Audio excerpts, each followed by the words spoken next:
ఇది సిస్టమ్. ఈ సిస్టంలో ఇక్కడ వాడిన సామాన్తో మీ ఆరోగ్యం బాగుంటుంది. ఇక్కడ కొన్న వాటితో మీ ఇంటికి కాస్త డబ్బులు మీ ఇంటికి వస్తాయి. మన ఆరోగ్యంతో పాటు ఇతరుల ఆరోగ్యాన్ని కాపాడితే డబ్బులు వస్తాయి. బయట మార్కెట్, బయట ప్రపంచం ఏంటి? ఇతరులను ముంచితే మనకి డబ్బులు. ఇక్కడ ఇతరులను బాగు చేస్తే మనకు డబ్బులు. ఎంత బాగుందండి ఇది. ఇది సామాన్య మానవులకి అర్థం కాదు.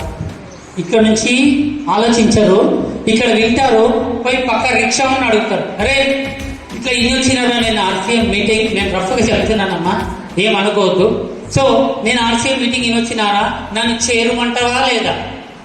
ఏం చేస్తారా, నువ్వు కూడా రిక్షా కొట్టు అంటాడు వాడు. అవునా కదా? చేస్తారు.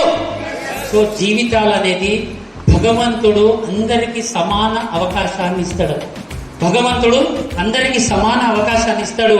ఆ అవకాశాన్ని కరెక్ట్ గా వినియోగించుకుంటే మన దారి మరలిపోతుంది. అవునా కదా? ఒకప్పుడు అన్నమయ్య సినిమా చూసారా?